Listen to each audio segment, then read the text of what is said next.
முகநூல் ரசிகர்களுக்கு என்னுடைய அன்பான வணக்கங்கள். சித்ரா லட்சுமணன் என்ற பெயரிலும் சோஷியல் டாக்கீஸ் என்ற பெயரிலும் முகநூல் பக்கங்கள் மிகச் சிறப்பாக செயல்பட்டு கொண்டிருப்பதை நீங்கள் அறிவீர்கள். அதே வரிசையில் இப்போ சாய் வித் சித்ரா என்ற பெயரிலே ஒரு முகநூல் பக்கம் துவங்கப்பட்டிருக்கிறது. சாய் வித் சித்ரா நிகழ்ச்சியில் இடம்பெறுகின்ற எல்லா நேர்காணல்களும் இனி சாய் வித் சித்ரா முகநூல் பக்கத்தில் தான் இடம்பெறும் என்பதை உங்களுக்கு அன்போடு தெரிவித்துக் கொள்ள விரும்புகிறேன். என்னுடைய மற்ற முகநூல் பக்கங்களுக்கு எப்படிப்பட்ட ஒரு ஆதரவை நீங்கள் இதுவரையிலும் தொடர்ந்து வழங்கி கொண்டிருக்கிறீர்களோ அதே மாதிரி ஒரு ஆதரவை இந்த சாய் வித் சித்ரா முகநூல் பக்கத்துக்கும் தாங்கள் அன்பு கூர்ந்து வழங்க வேண்டும் என்று உங்களை வேண்டி கேட்டுக்கொள்கிறேன். சாய் வித் சித்ரா முகநூல் பக்கத்தை தொடர்ந்து பாருங்கள். பார்த்துட்டு நிகழ்ச்சியை பற்றிய உங்களுடைய கமெண்ட்டுகளை பதிவு செய்யுங்கள். அதே மாதிரி அந்த பக்கத்தை லைக் பண்ண தவறாதீங்க. நன்றி, வணக்கம்.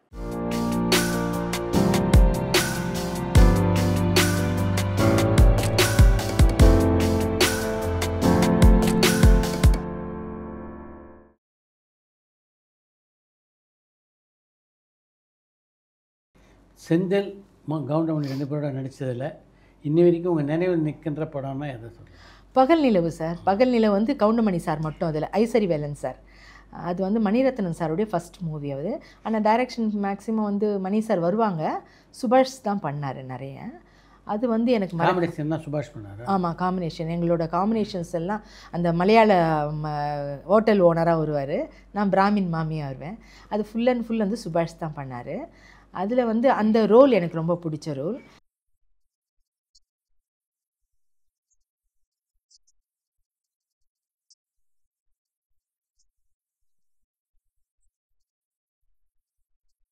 அதே மாதிரி வந்து கீதாஞ்சலியில் வந்து அந்த மொட்டையனுடைய பொண்ணாக வருவேன். நானும் கவுண்டமணி சாரும் செந்தில். மேக்ஸிமம் கவுண்டமணி சாரோட நடித்த படங்கள் மேக்ஸிமம் எனக்கு ரொம்ப பிடிச்சோம். தர்மபத்தினின்னு ஒரு படம், அது வந்து தமிழ்மணி தான் ப்ரொடியூசர், அது கார்த்திக் சார். அதில் ஒரு சாங் எல்லாம் கூட இருக்கும். அதெல்லாம் வந்து சாங் வந்து அந்த சாங் எங்களுக்கு கொடுங்கன்னு கேட்டார். அவங்க ஹீரோயினுக்கு போடுங்க இந்த சாங், எதுக்கு காமெடியனுக்கு அப்படின்ட்டுன்னு. அதில் பார்த்தீங்கன்னா வந்து அந்த எல்லாம் பைக்கில் வர்றது, போட்டில் வர்றது, ஹார்ஸு எல்லாம் டிஃப்ரெண்ட் டைப் ஆஃப் ரோல்ஸில் நானும் கவுண்டமணி சாரும் காஸ்டியூம்ஸு அதெல்லாம் மாற்றி நல்லா பண்ணோம். அது எப்படி பழகுவார் கவுண்டமணி சார் வந்து அவர் உண்டு அவர் வேலை உண்டு நிற்பார். அவ்வளோவா வந்து படத்தில் காமெடி பண்ணுற அளவுக்கெல்லாம் வந்து காமெடி நேரில் பண்ண மாட்டார் சார். அவர் உண்டு அவர் வேலை உண்டு நிற்பார். ஆனால் செந்தில் அண்ணன் ஜெம் ஆஃப் அ பர்சன், தங்கமான குணம் சார். நான் சொன்னேன் சுழிராஜன் சார், தேங்காய் சீனிவாசன் சார் எல்லாமே, விகேஆர் அப்பாலேருந்து தங்கவேல் அப்பாலேருந்து பார்த்துட்டு வந்துட்டேன் நான். அவங்கெல்லாம் வந்து அதெல்லாம் ஒன்றும் இல்லை, காந்திமதி அம்மா, ரமணி அம்மா எல்லாமே, சிகே சரஸ்வதி அம்மா எல்லாமே வந்து ஜாம்பவான்கள், அசோகன் சார் எல்லாமே. பட் இவர் வந்து எப்படின்னா வந்து இவர் ஒரு மாதிரி ஒரு டைப், அவர் அப்படி இருப்பார். பட் எனக்கு செந்தில் அண்ணனோட காம்பினேஷன், நானும் எஸ்எஸும் செந்தில் அண்ணனும் ஒரு படம் பண்ணோம் ராம்நாராயணன் சார் டைரக்ஷனில். ராம்நாராயண் சார் டைரக்ஷனில் நிறைய படங்கள் பண்ணேன் நான். பட்டம் பறக்கட்டும் உஷா ரவீந்தர் பண்ணுவாங்க, அதில் நான் காந்திமதி அம்மாவும் கல்லாப்பட்டி சிங்கார அப்பாவும் தான் வந்து அப்பா அம்மா எனக்கு. ஸோ அந்த ராம்நாராயண் சார் படங்கள் எல்லாமே அந்த மேக்ஸிமம் பண்ணும்போது அப்போ எங்கள் அம்மா அது அம்மாவுக்கே உண்டான ஒரு என்ன சொல்கிறது புலம்பல். கல்லாப்பட்டி அண்ணங்கிட்ட போயிட்டு என் பொண்ணு இன்னும் பெருசாகவே வரலன்னு ரொம்ப ஃபீல் பண்ணுவாங்க. அப்போ அவர் சொல்லுவார், நான் கூட எங்கேயோ கடந்தம்மா, அவரோட இது சொல்ல ஆரம்பிச்சிடும், எங்கேயோ கடந்தேன், என்னை வந்து பெருசாக கொண்டு வரத்துக்கு குமரேசன் ஒரு பையன் வந்தான் இல்லையா கோயம்புத்தூர்லேருந்து, இந்த பாக்யராஜ் சார். அது மாதிரி உங்கள் பொண்ணுக்கும் நிச்சயமாக யாராவது ஒருத்தர் வருவாங்கம்மா, அந்த ஒரு அமைப்பு இருந்தால் தான் வந்து இங்கே இந்த திரையுலகத்துக்கு கொண்டே வரும், இல்லைனா வந்து வராது. அது இப்போ வரலாம், இல்லை 10 வருஷம் கழித்து வரலாம், இல்லை 20 வருஷம் கழிச்சு, எப்போ வேணாலும் ஆனால் வந்து நல்லா வரும்மா அப்படின்னாரு. சரின்னு சொல்லிட்டு அதுக்கப்புறம் நிறைய படங்கள். அப்போல்லாம் ராமராஜன் சார்லாம் வந்து குமரேசன் தானே அப்போ அசிஸ்டன்ட் டைரக்டர் தானே. ஸோ அதனால் அந்த மாதிரி ராமநாராயண் சார் படம் நிறைய படங்கள் பண்ணிகிட்டே இருந்தேன். அதுக்கப்புறம் வந்து டப்பிங்கில் அதே மாதிரி அகல் விளக்கு அந்த படம் சொல்ல மறந்துட்டேன் சார், ஆர் செல்வராஜ் சார் படம். அவர் ஒரு டெரர், அவர் வந்து இராணுவ வீரன் தான். அவர் பயங்கர டைலாக், சூப்பர் டைலாக்காக இருக்கும் சார், பிரமாதமான டைலாக்காக இருக்கும். ஆனால் வந்து டெரர் தான். அது வந்து நான் நிறைய அனுபவிச்சிருக்கேன் சார். நான் மதுரையில் அப்போது அதான் விஜயகாந்த் சாருக்கு வந்து நான் விஜிமா தான் கூப்பிடுவேன். ஏன்னா எங்கள் ஃபேமிலியோடு நல்லா நெருங்கி பழகக்கூடிய ஒரு வாய்ப்புகள் வந்து அவருக்கு கிடச்சிது. ஸோ அதனால் அம்மாவை வந்து அக்கா அக்கான்னு தான் கூப்பிடுவார் அவர். அம்மாவும் வந்து அவங்கள தம்பின்னுவாங்க, நானும் விஜிமான்னுவேன். ஸோ அகல் விளக்கு அப்போ தான் எங்களுக்கு பழக்கம் ஆச்சு. அதுக்கப்புறம் முன்னாடியே வந்து அப்பாவுக்கு கொஞ்சம் அவங்க ஃபினான்ஸ் அது டிஸ்ட்ரிபியூஷன் லெவலில் கொஞ்சம் அங்கே மதுரையிலலாம் கொஞ்சம் பழக்கம் உண்டு. அப்போ நாங்கள் போவோம் சார். போகும்போது எல்லாம் ரெடி ஆகி போயிடுவாங்க காரில். காலையில் ஏர்லி மார்னிங்ஸ் 5:36க்கெல்லாம் போயிடுவாங்க. மதுரையில் நாங்கள் ஆலவாயின்னு ஒரு ஹோட்டலில் ஸ்டே பண்ணியிருந்தோம். அங்கேருந்து லொக்கேஷன்ஸ் போகிறதுக்கு ஒரு 1 மணி நேரம் 1.5 மணி நேரம் ஆகும். அப்போ வந்து ரெடி ஆகிடுங்க, காலைல 5:30க்கெல்லாம் ரெடி ஆகிடுங்க அப்படின்னு சொல்லிவிடுவாங்க. நாங்களும் அதில் நர்ஸ் ரோல் பண்ணேன். குள்ளமணி தான் எனக்கு ஜோடி, வெள்ளை சுப்பையா எனக்கு மாமனார் கேரக்டர். அப்புறம் சரின்னு சொல்லிட்டு ரெடி ஆகிட்டு எல்லாம் உட்காந்துட்டு நர்ஸ் ட்ரெஸ் எல்லாம் போட்டுட்டு நான் 6 மணிக்கெல்லாம் ரெடியாக உட்காந்துட்ருக்கேன். வண்டி வரும்னு வண்டியை காணும். அப்புறம் என்ன ஆச்சுன்னா மத்தியானம் பிரேக் டைமில் தான் வந்து வண்டி வந்தது. அப்புறம் ஹோட்டலுக்கு அம்சராஜ் தான் இப்போ மேனேஜர். அப்புறம் வந்து ஃபோன் பண்ணி வந்துட்டார். அவரே வண்டி எடுத்துகிட்டு வந்துட்டு, மேடம் வாங்க மேடம், எனக்கு பயங்கரம் கத்திகிட்டு இருக்கார் அவர் அப்படின்னு. சார் நான் 6 மணிலேருந்து உட்காந்துட்ருக்கேன், நீங்கள் என்னை கூட்டிகிட்டு போகலன்னா நான் என்ன பண்ண முடியும்னு. இது எதுவுமே இவர் மேனேஜர் வந்து டைரக்டர்கிட்ட சொல்லலை சார். அங்கே என்னன்னா வந்து நான் தான் ஒரு நிறைய ஒரு தப்பு நடந்திருக்கும் அந்த இடத்துக்கு நான் தான் வந்து ஐ விட்னஸ் மாதிரி வந்து என்னை நிற்க வச்சு கேள்வி கேட்பாங்க. ஊர் சுற்றி மக்கள் கிட்டத்தட்ட ஒரு 100-200 பேர் சுற்றி அந்த ஊரில் இருக்கிற மக்களை நிற்க வச்சு எடுப்பாங்க. பாறையில் நான் பேசணும். அந்த வந்து நின்ன உடனே ஒரு டைரக்டர் குடுன்னு இருக்கார். எனக்கு அவரை பார்த்த உடனே எனக்கு பயமாக வந்துடுச்சு எனக்கு. அப்புறம் போய் போ நில்லாங்க அப்படின்னாரு. அப்புறம் இங்கே நடந்தது சொல்லக்கூடிய ஒரு ஆப்பர்ச்சுனிட்டி கூட அவர் கொடுக்கல. என்ன சொல்லுவேன் நான் ஒன்றும் பண்ணுவேன் சரின்னு பண்ணிட்டேன். அப்போ ஃபுல் ஷாக்ஸ் அந்த நர்ஸ் கேரக்டருக்கு. ஷாக்ஸை கழட்டுனாரு. ஷாக்ஸ் அங்கே பாறையில் நிற்கணும் சார், சுடும் கால் அப்படி கொதிக்கும். எனக்கு அது பனிஷ்மெண்ட் மாதிரி அவர் வந்து லேட்டாக வந்துட்டேன் அப்படின்னு சொல்லிட்டேன். அப்புறம் சரின்னு சொல்லிட்டு காலை இப்படி பண்ணிட்டு பண்ணுறேன். அதுக்கப்புறம் வந்து ஷாக்ஸ் போடாமையே வந்து அந்த ஷார்ட்டை எடுத்து முடித்த உடனே ஈவினிங் 5 மணிக்கெல்லாம் பேக்கப் ஆகிடுச்சு. அப்புறம் வந்து வண்டி வந்து அப்போல்லாம் பார்த்தீங்கன்னா உங்களுக்கு தான் தெரியுமே, ஒரு நாய் பிடிக்கிற வண்டி மாதிரியே ஒரு வண்டியை கொடுப்பாங்க, வேன் வண்டி. அதில் தான் கொடுப்பாங்க யாருக்கும். அம்பாசிடர் காரெல்லாம் எங்களுக்கு கிடைக்கிறதுங்கிறது பெரிய விஷயம். இங்கே ஏவிஎம்மில் ஷூட்டிங்கில் இருக்கும்போதே நாகப்பன் சார்கிட்ட சொல்லுவேன் நான், சார் கார் அனுப்புங்க சார், அந்த ப்ளூ கலர் வண்டி வேணாம் சார். இல்லைம்மா காரெல்லாம் கொஞ்சம் பிக்கப்பில் போயிடும்மா, அதனால் அனுப்பிச்சிடுறேம்மா நீ வந்துடுமா அப்படின்னு.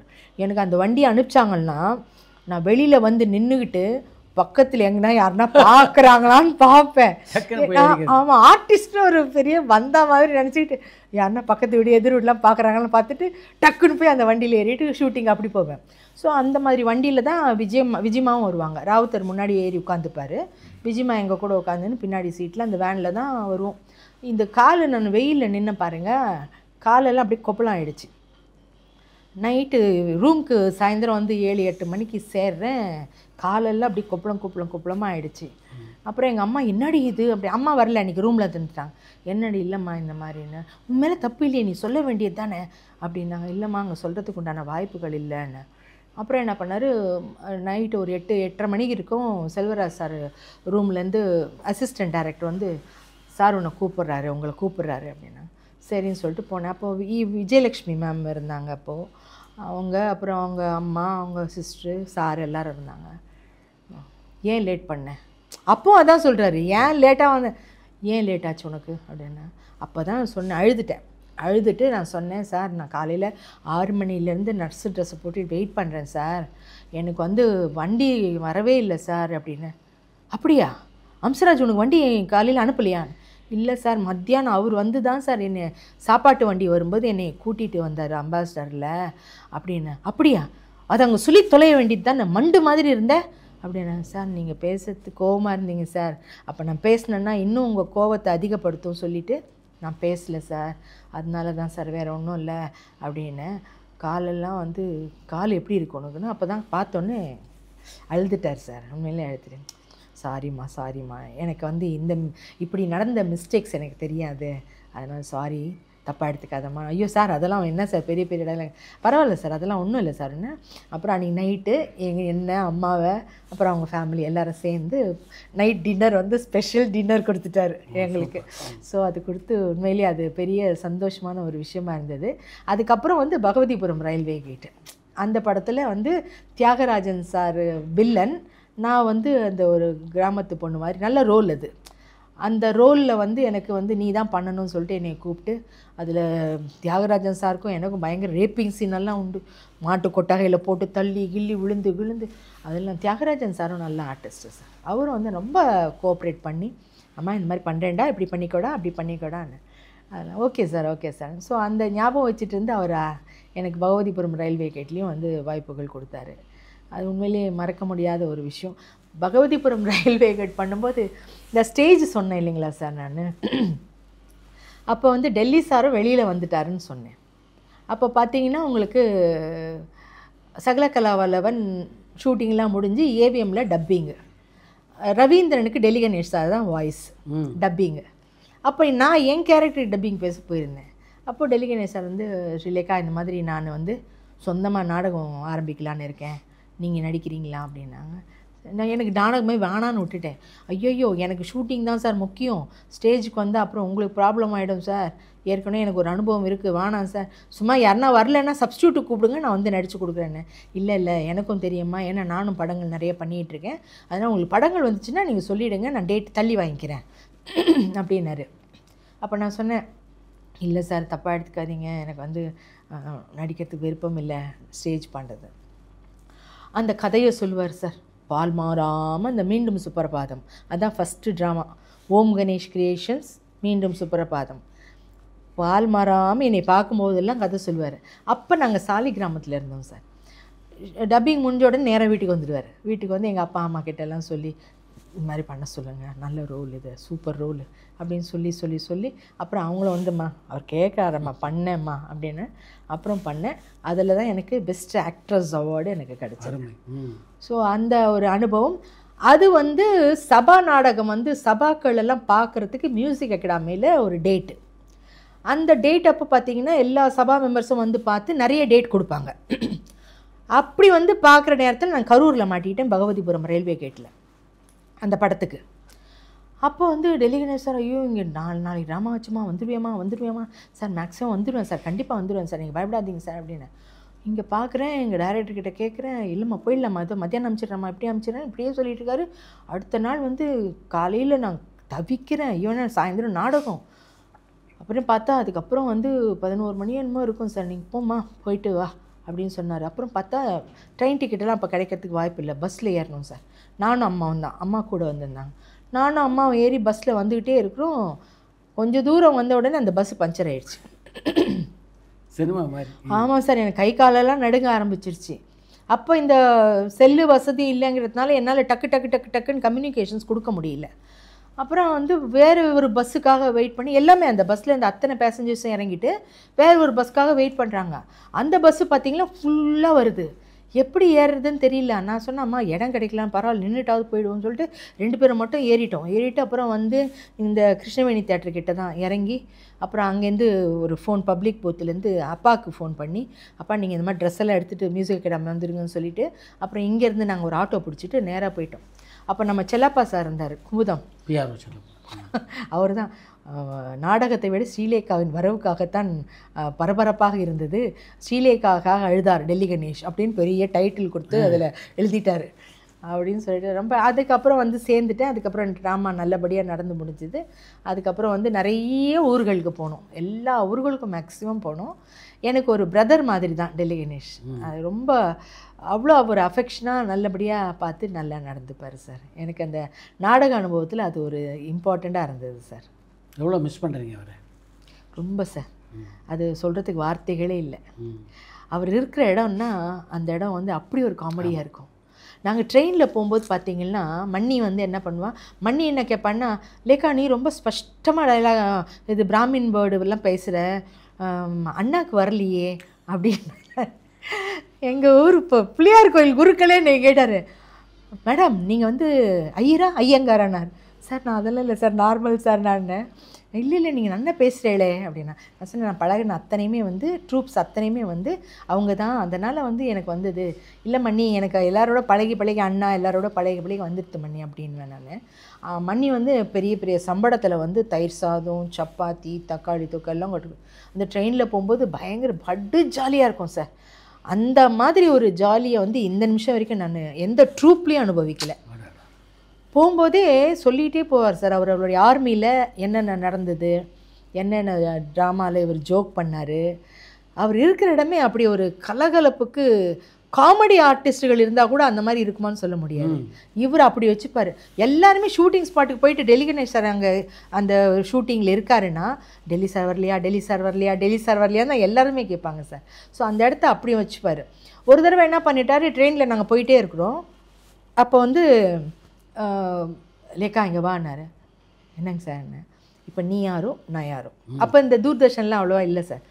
நீ யாரோ நான் யாரோ, சரியா? நான் உன்னை வந்து டீஸ் பண்ணுற மாதிரி இந்த பேசஞ்சர்ஸ்லாம் இருக்காங்களா, அவங்கெல்லாம் என்ன பண்ணுறாங்க பார்க்கலான்னாரு. சார் என்ன சார் ஏதாவது கோச்சு கீச்சுக்கு போகிறாங்க சார். நீ வா பார்க்கலாம் பண்ணிக்கலான்னு. அப்புறம் வந்து நான் உட்காந்துட்டே இருப்பேன். இவர் வந்து என்கிட்ட காமெடி பண்ணுற மாதிரி, கலாட்டா பண்ணுற மாதிரி, யாரோ ஒரு பொண்ணுக்கிட்ட வந்து அவர் வந்து பிஹேவ் பண்ணுறது அந்த மாதிரி நான் பேசுவேன். சார் இவங்க என்ன சார் நீங்கள் இவ்வளோ பெரிய ஆளாக இருக்கிறீங்க, கொஞ்சம் கூட உங்களுக்கு விவஸ்தை இல்லையா, ஏன் இப்படி நடந்துக்கணும்? இல்லை நீ பார்க்கறதுக்கு அழகாக இருக்கீங்களே, அதனால தான் உங்ககிட்ட நான் வந்து அப்படி இப்படி பேசுவேன் நாங்கள். அதுக்கப்புறம் ஒரு 2-3 பேர் வந்து கோவப்பட்டு அவரை திட்ட ஆரம்பிச்சிட்டாங்க. அப்போ வந்து அப்போ தான் நான் சொன்னேன், சார் அப்புறம் ஐயோ நீங்கள் அவரை திட்டாதீங்க, தயவு செஞ்சு கொஞ்சம் இருங்க, நாங்கள் 2 பேரும் ஒன்றா தாங்க வந்தோம், சும்மா ஒரு காமெடிக்கு பண்ணிகிட்டு இருக்கோங்க, நீங்கள் வேறங்க அவரை திட்டிட என்ன அடுத்த ஸ்டேஜ் வேறு என்ன போயிடுவாங்களோன்னு எனக்கு பயம். எனக்கு பயம் வந்துருச்சு சார். அதனால் வேணான்னு அதுக்கப்புறம் எல்லாரும் சிரித்து பயங்கர ஒரு ஜோக்காக போய் அந்த மாதிரி ஒரு இடம். அதுக்கப்புறம் வந்து கல்யாணம் ஆனதுக்கப்புறம் வந்து எங்கள் வீட்டுக்காரையும் அவரோட ட்ரூப்பில் சேர்த்துக்கிட்டு எங்கே போனாலும் நானும் டெல்லி சாரும் எங்கள் வீட்டுக்கார் 3 பேரும் எனக்கு ஒரு செகண்ட் ஹீரோ கிடச்சிட்டான்ப்பா அப்படின்னு அவருக்கு ரொம்ப சந்தோஷம். அதுவும் எங்கள் ஃபேமிலி மேலே அவருக்கு ரொம்ப ஒரு பிரியம். எனக்கு ஒரு பிரதர் மாதிரி. ஏன்னா அவர் இப்போ இறந்தப்போ கூட என்னால் தாங்கவே முடியல. பைத்தியகாரி மாதிரி உளர ஆரம்பிச்சிட்டேன். எல்லா மைக்கு வச்சுட்டு எல்லோரும் ப்ரெஸ் ரிப்போர்ட்டர்ஸ்லாம் கேட்டுட்டு தாங்க. என்னை மீறி வந்து நான் அப்படியெல்லாம் அழுது எங்கேயுமே வந்து நான் இன்டர்வியூலாம் கொடுத்ததே கிடையாது. அப்படி வந்து ஏன்னா அந்த லாஸை வந்து ஈடுபடுத்தவே முடியாது சார், யாராலையும் ஈடு கொடுக்க முடியாது. ஏன்னா எந்த கேரக்டர் ஆர்டிஸ்ட்டு சார் அவர். ஒரு ட்ராமாவுக்கு நாங்கள் வெளியூருக்கு போவோம் சார். வெளியூருக்கு போனோம்னா சம்பளம் அப்போல்லாம் ரொம்ப குறைவு தானங்களே உங்களுக்கு. இங்கே வந்து 100 ரூபா தருவாங்க ட்ராமாவுக்கு, 75 ரூபா தருவாங்க. அங்கே வெளியூருக்கு போனோம்னா டபுள் ஆக்கி தருவாங்க. காத்தாடி வந்து 1.5 தான் தருவார், இவர் வந்து டபுள் தருவார். அதே மாதிரி அவருக்கு எக்ஸ்ட்ராவாக ஒரு 2000மோ 3000மோ அந்த சபாக்காரங்க சந்தோஷப்பட்டு அவருக்கு ஒரு ப்ரெசன்டேஷன் மாதிரி கொடுத்தாங்கன்னா அதையும் வந்து அந்த ட்ரூப்பில் நாங்கள் எத்தனை பேர் இருக்கோமோ அத்தனை பேருக்கும் பகிர்ந்து கொடுப்பார். அது மட்டும் இல்லாமல் லேடி ஆர்டிஸ்ட்டு அவர் ரூமுக்கு பக்கத்துலேயே தான் வந்து ரூம் போட்டு வச்சுப்பார். வேறு எங்கேயும் வந்து ஹோட்டல் போய் வேறு எங்கள் இடத்துல தங்குறதா அந்த மாதிரி ஒரு பெரிய ஃபுல் கைடன்ஸ் கொடுப்பார் எங்களுக்கு. அதே மாதிரி நாடகம் முடிஞ்சதும் அந்த ஸ்டேஜ்லேயே உட்காந்துட்டு அவர் வந்துட்டார்னாவே ஒவ்வொரு ஊர்லேயும் அவருக்கு ஆட்கள் இருக்காங்க, சொந்தக்காரங்க இருக்கிறாங்க, இல்லைன்னா ஃப்ரெண்ட்ஷிப் எல்லோரும் வந்துடுவாங்க. அந்த எல்லாமே இந்த தயிர் சாதம், சாம்பார் சாதம், பிரிஞ்சி சாதம் எல்லாம் சாப்பாட்டுக்கு பஞ்சமே இல்லை சார். அவர் ட்ராமாவுக்கு போயிட்டோம்னா அவ்வளோ ஒரு அஃபெக்ஷனாக. அதே மாதிரி அங்கேருந்து வரும்போது இந்த இலவடம் வாங்கிக்கோ, இது நல்லாயிருக்கும், இந்த ஊரில் இது வாங்கிக்கோ அது வாங்கிக்கோன்னு. ஸோ அதெல்லாம் வந்து ஒரு பசுமையான காலங்கள் சார். அது மறக்கவே முடியாது சார். அது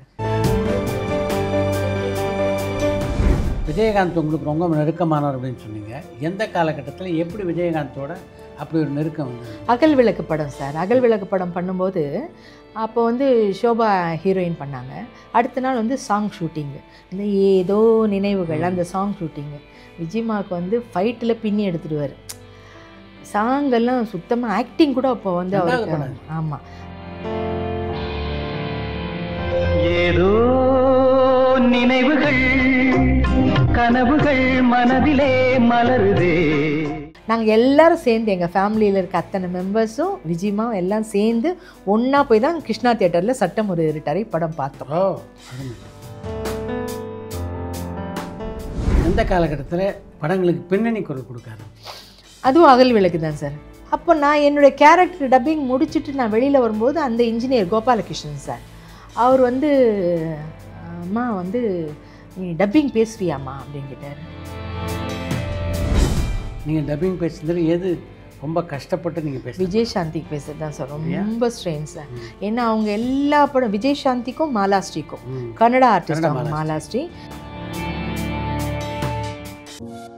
பரபரப்பான சினிமா செய்திகள், நட்சத்திரங்களின் பேட்டிகள், சினிமா வரலாறு ஆகியவற்றை பார்க்கவும் படிக்கவும் உங்களுக்கான இணையதளம் tourandtalkies.co.